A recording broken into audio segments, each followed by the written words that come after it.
Today on Locked On Flames, we are going to discuss, is this team a playoff team or are they missing the mark? And you'll have to decide who has the stronger argument here on today's episode of Locked On Flames. You're Locked On Flames, your daily podcast on the Calgary Flames. Part of the Locked On Podcast Network, your team every day.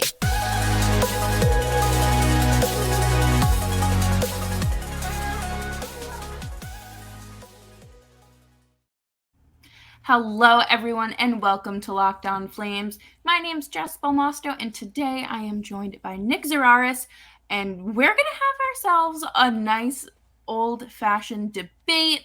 Think of it as a very more reined-in version of Undisputed. No one's screaming and no one's cutting each other off. We're just here to have fun. But before we jump into things, please remember to subscribe to Locked On Flames wherever you get your podcasts. We are free, free 99 everywhere. Spotify, Apple, Audible, Stitcher, TuneIn, and of course YouTube. And if you're watching on YouTube or you want to chime in here and you're listening on audio, head on over to Locked On Flames on YouTube and let us know who won the debate, who had the stronger arguments. I feel like I'm preparing for trial. Nick, how are you doing? I'm very good. That's what this was born of, was somebody, because I definitely followed a couple of people who were like pre-law and like LSAT prep stuff on TikTok out of curiosity a couple years ago. And still every now and then I'm like, oh yeah, that's right. I have a bunch of LSAT books gathering dust on my bookshelf. So let me use that part of my brain here and have a good old school debate where we actually believe the talking points we have as opposed to being handed them by a producer 5 minutes before the camera starts rolling like all of the sports talk shows.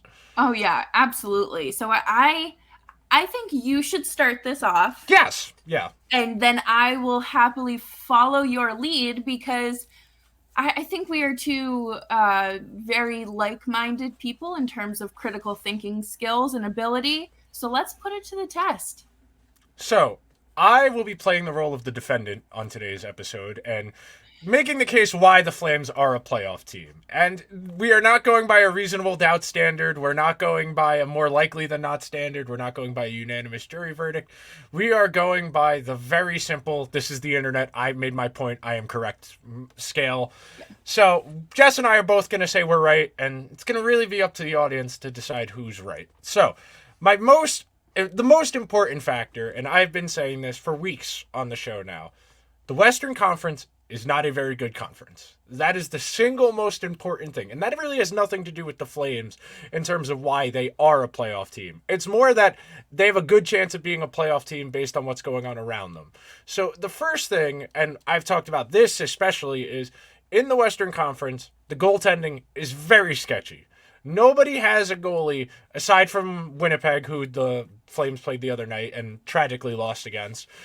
Aside from them, and Ottinger when he's been right this year, nobody in the West particularly scares me between the pipes. The teams that the Flames are in direct competition with, like the Oilers and like the Avalanche, kind of dealing with their own goalie issues. Stuart Skinner's been very good. He's never played this much before, though. He hasn't played this many games in a season since, I want to say, 2021 in the AHL. And then before that, he hadn't played more than 30 games since like 2017 when he was in junior and he played a full season there as a starter.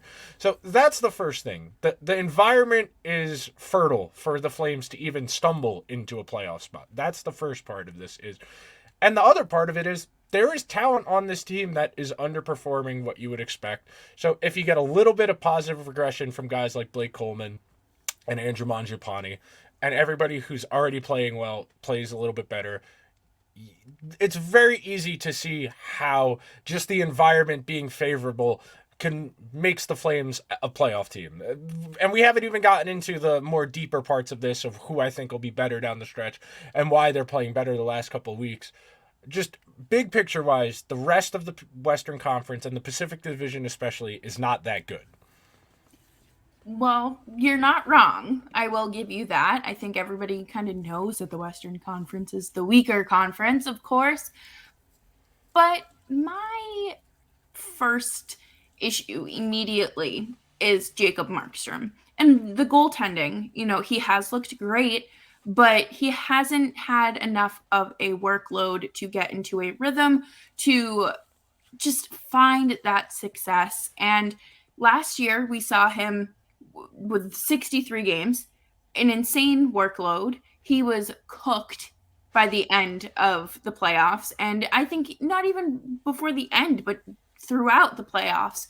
And he has just this struggle of being able to stop sometimes, like tracking the puck, I think can sometimes be a difficult issue for him.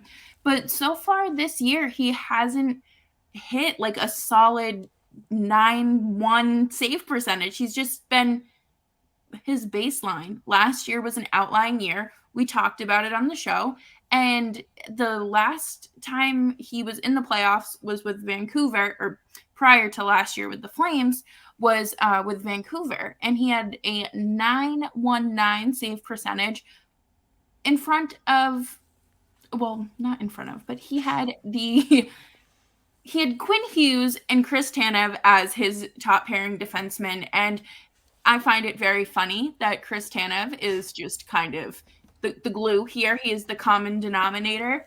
But again, it's not a very solid defense, but he hasn't found success in the playoffs. He's 32 years old, and that's old in goalie terms, in hockey terms. You know, like once you turn 30, you're just kind of like on your way to a nursing home. And for Jacob Markstrom to be missing the opportunities to stop the puck or to get ahead of the game and to stop allowing the first shot to be the first goal of the game by your opponent is just like, I feel like it's common sense, and you don't want your opponent to take the lead. He is someone who is so in his head. He had 9 shutouts last year. He has none this year. Is the focus and his mental, is he here? Is he locked in with the Calgary Flames? Okay, so first thing, it is a retirement community, not a nursing home. First thing. Second of all, he doesn't even have to be that good. He just has to be better than the other goalies, which is the main thing I want to point out here. I don't disagree with you. I don't disagree with that. I don't think he has been as good as he's capable of being. Stuart Skinner has definitely been better than him, but Stuart Skinner has not started more than 24 NHL games in his career. I mean, coming in a single season. He has a couple of spot starts here and there the last couple of years, but he doesn't have an extended period. Phoenix Copley, the third goalie on the Kings depth chart, who's kind of taken that role from Cal Peterson and Jonathan Quick. He doesn't have that much NHL experience. And then you talk about Grubauer, Drieger, Martin Jones. That's not exactly the 27 Yankees in Seattle in the crease. And that's the thing. I don't think Markstrom has been that good this year. But the one thing I will say, to kind of tie up this point before we move on, they have gotten better in the last couple of weeks. They took 11 points out of 14. And that's a sign that things are starting to stabilize. And we've been saying they're an inconsistent team, and they still are. They are an inconsistent team night in, night out. You really don't know what you're going to get from the Flames on any given night. If the team in front of him even has a modicum of stability, that will help his performance. I'm not disputing it. Vladar has been better than Markstrom in the workload that Vladar has had versus the workload that Markstrom has.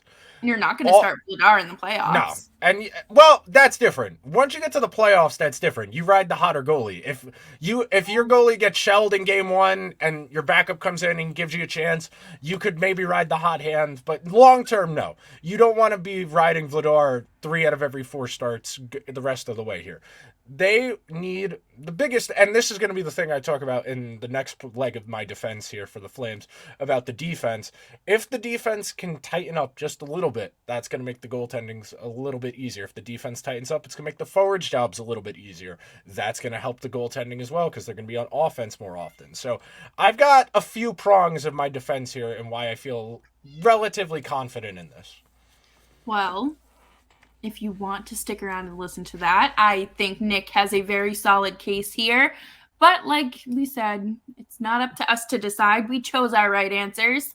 But you can head to Bet Online and place your bets if you think the Flames will make the playoffs or not. BetOnline.net is your number one source for sports betting info, stats, news, and analysis.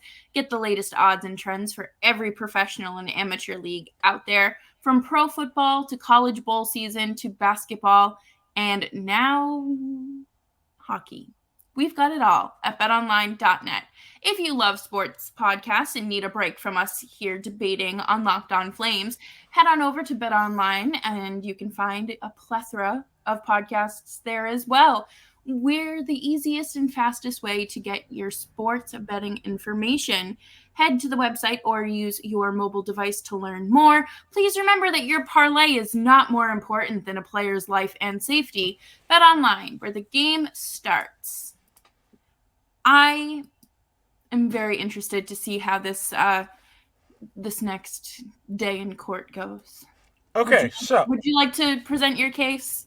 Okay, so the next part of my defense, and this is obvious, the Flames are going to add at least 1 to 2 pieces at the trade deadline. This is not the Flames roster that we will see March, April, down the stretch when it's really nitty-gritty to see who's going to be in the playoffs and who's not.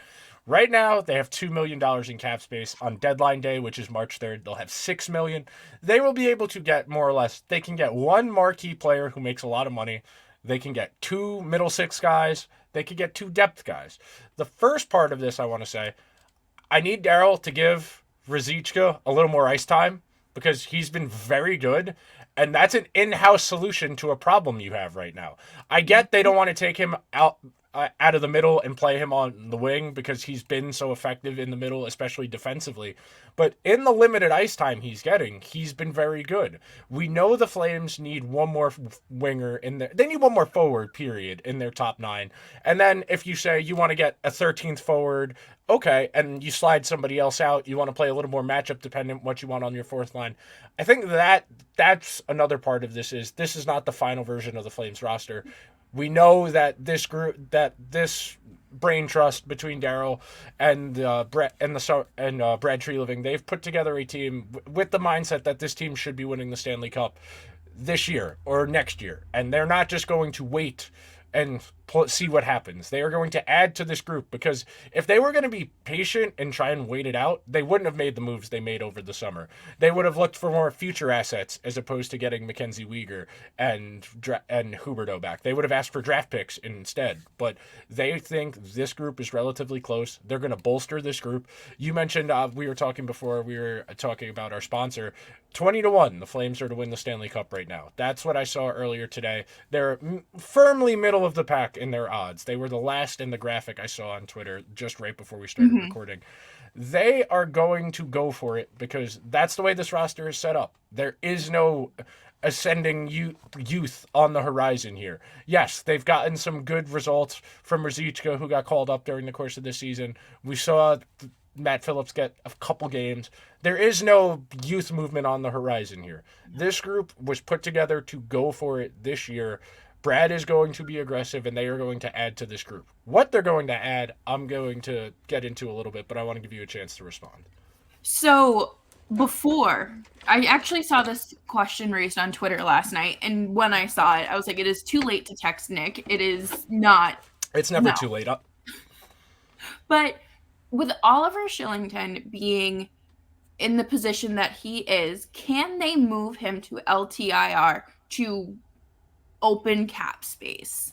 No, because he's not injured. That's one of those things where they could suspend him so they don't have to pay him, but you wouldn't want to do that because you don't want to mess with the relationship with the player. So yes, hypothetically you could make that money available, but that's another thing, and I forgot who wrote the article. I've read it this morning. One of the things I was doing prep on was I literally went to Google Oliver Shillington news tab and looked for anything, and nobody really knows anything, so you can't bank on him coming back, and even if he does come back, he's going to need a few weeks to get up into game speed because it's one thing to work out, it's another thing to play in an NHL game. That's one of the things I have written down here on my notes. They need one more defenseman. It's very nice that they brought Michael Stone in again, and he's a fringe guy. He's your 7th D. That's fine. that third D pair has not been great this year. Part of what made the pair so effective they had last year with Branson and Zadorov was they weren't asked to do too much. They kept it very simple. They played a high line. They kept everything in front of them. They did an old school no doubles defense like in baseball. And if you got around them, you were in to score because they're both very large and slow. But that was a conscientious approach of they're going to play deeper in the neutral zone so everything stays in front of them. I would like them to go out and add one more defenseman, slide Michael Stone to that seventh defenseman spot, which is what he's well suited for, where he comes in every now and then, and one more top nine wing. There's plenty of candidates. We can do fancy things. We could talk like Vlad Tarasenko, who did get put on IR, and we don't know how long he's going to be out, but you could talk something fancy like that. You could be a little more low end. You talk someone like Tyler Mott on Ottawa. If you just want somebody with a little more flexibility, can play a bunch of different spots. There are options. But that's the biggest thing about the Flames themselves, why I feel they're a playoff team, because they're going to get better just by adding pieces to the group they already have. Yeah, and I don't disagree with that. I think I'm going to touch on that here with my next point is the goal scoring and the consistency of the offense.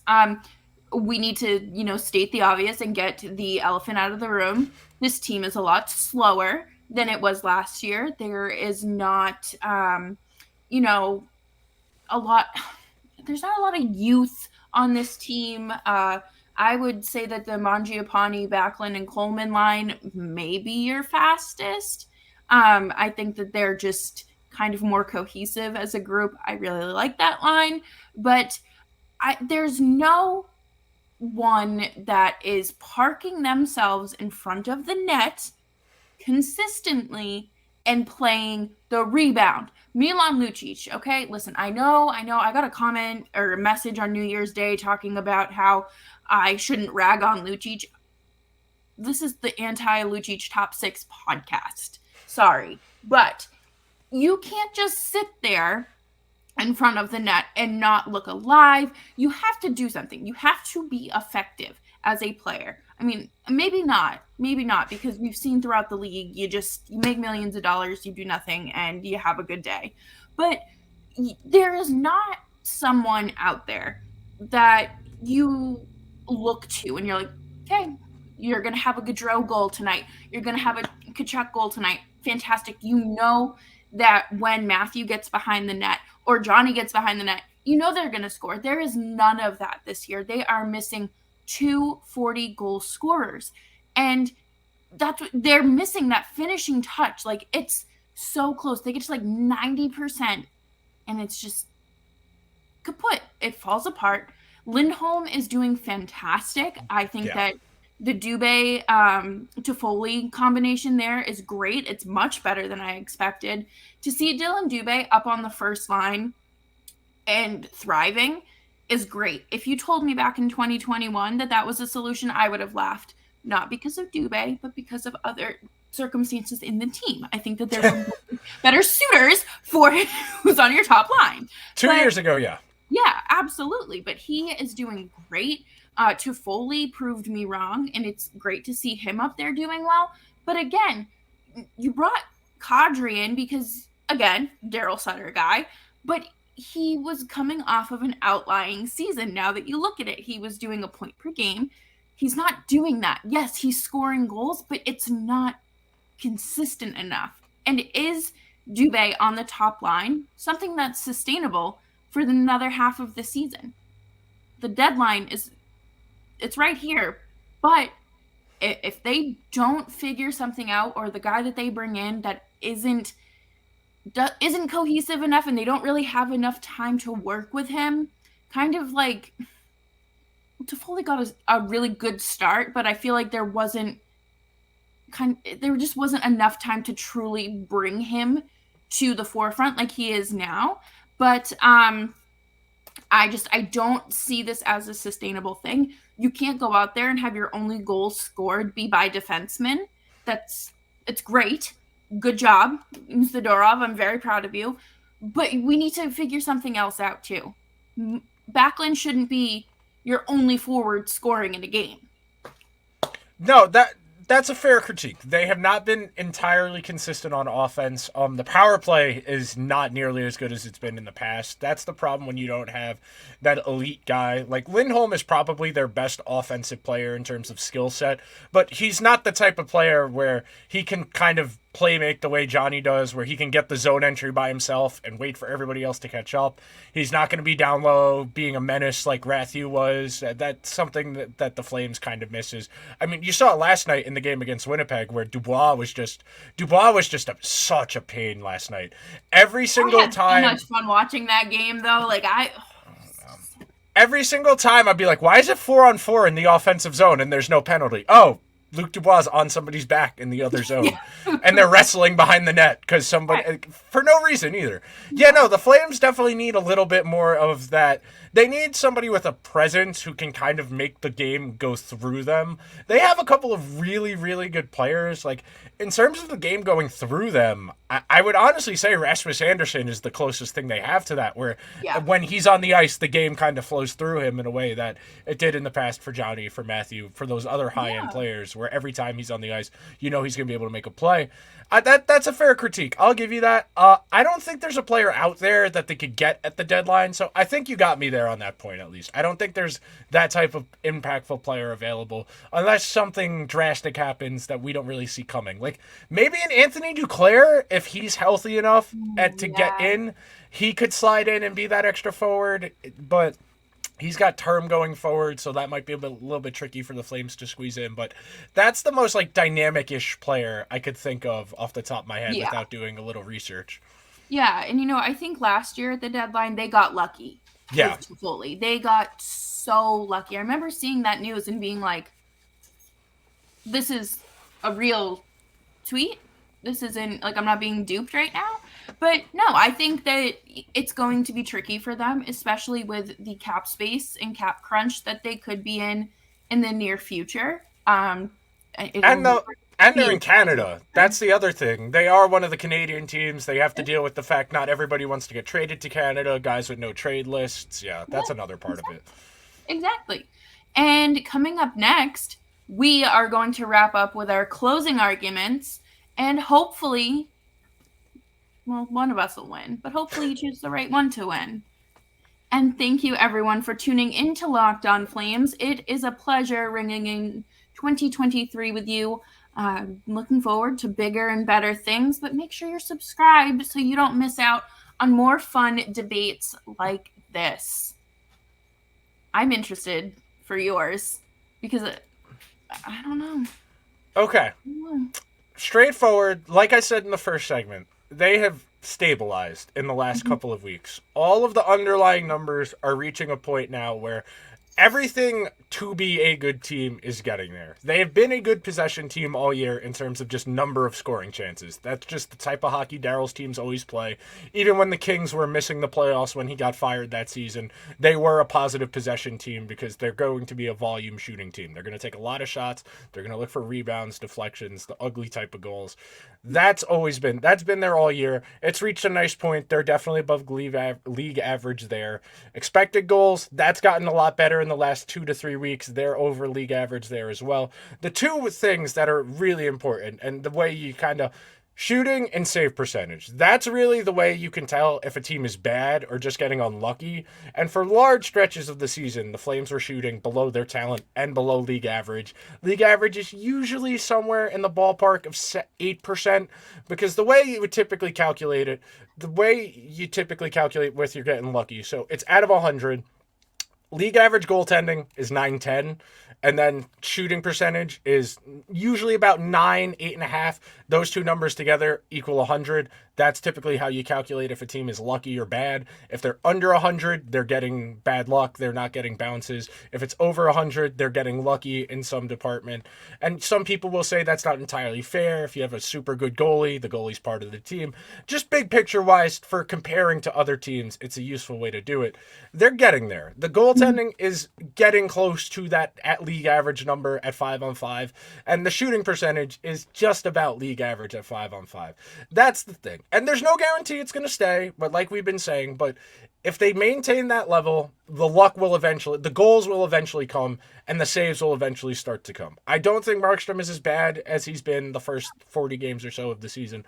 I think he'll get closer to what he's been in the past. If he can get to 9-10, 9-15, slightly above average, the Flames can get to about 8% shooting, 8.5% shooting. You're looking right at 100, and you're about you're about league average. That's all they need to be, is league average, and they should be fine as a playoff team. Well, I hate to bring it up, but you didn't mention special teams and how abysmal the power play is. Yes, that's fair. The power play after last night is now ranked 27th in the league, and that's bad. That's bad. Yes. They dropped to, it was 19.2% yesterday, and it dropped to 18%. So I'm just going to tell you right now that is obviously very much below league average. The league average is 21, 22. And I wish that this team could decline penalties and say, no, like it's okay. Like we don't need the man advantage. Like, how about we go on the PK instead, because they're so much better on the penalty kill. They are ranked 9th in the league. They jumped from, I believe, 12th yesterday to number 9. So again, positive progress here. We're making steps, but they aren't generating anywhere near as many shots on the power play as they should be. You know, I think 2 or 3 games ago, they generated 1 shot. Okay, great. You have 2 minutes. And that's, I get it. Maybe the other team has a better penalty kill, but against the Canucks, again, embarrassing. And your special teams come out in the postseason. They come out because teams are chippy. You're chippy. Need I remind everyone of Game 1 against the Dallas Stars and how Rasmus Andersson was ejected in like the first minute or first 10 minutes of the game. And I don't think that there is enough time for this team to keep going up and down, up and down. It is going to be very much like the shortened season where they just ran out of time. Okay. I completely agree with you that the power play hasn't been good enough. That's a very fair critique. Part of that is just they don't have the personnel to run the type of power play that they want to run. They haven't really figured out the ideal alignment. I'd be a proponent of some kind of 1-3-1 alignment with one defenseman up high, but that would be Anderson on the first power play. And then you kind of figure out who you want to put down low. You probably would do Mangiapane, or would you do Coleman as your retriever to get loose pucks, deflect pucks in front of the net. You'd have Lindholm, you'd have Kadri, and you'd have Huberdeau, some alignment of the 3 across the middle. And you'd go from there. It's a fair critique that the special teams aren't good enough, but my one rebuttal to that would be 80 to 85% of the game is played at 5-on-5. If they keep playing at 5-on-5 like this, eventually the offense will come. Yeah. If the offense comes, that'll make the defense's life a little bit easier, which will make the goaltending's life a little bit easier. Because you said it before, they are behind in these games way too much. It is very challenging to play from behind every single night when you're not a high-powered offensive team. Yeah, it's exhausting. And, they're human beings too. And, they clock into work the same way that most of us do. But they just play on it's just a little bit of a different playing field, a little bit of a different pay scale. But, they get tired, I'm sure. Again, I think back to the shortened season. Even though they had such high caliber players, they couldn't fix what the problem was at the beginning. And much of the start of the season reminded myself and a few other people out there of the Jeff Ward team that got him fired. And is there going to be enough time for the Flames to turn that around? And I don't know.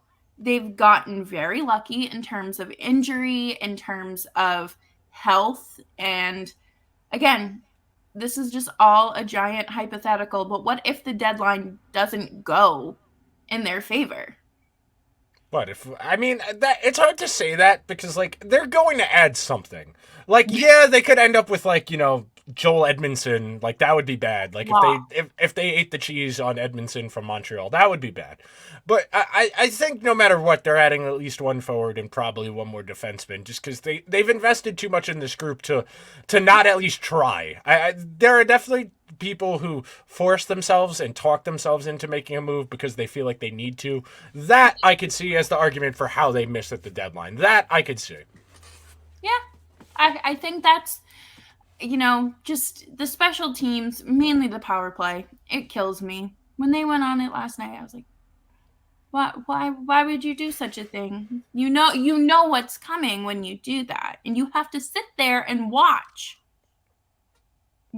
This is a mistake. It's frustrating. It is. And I hope that, I don't know. I know that Zadorov and Hanifin kind of lead the team in penalty minutes, so maybe Stop being silly.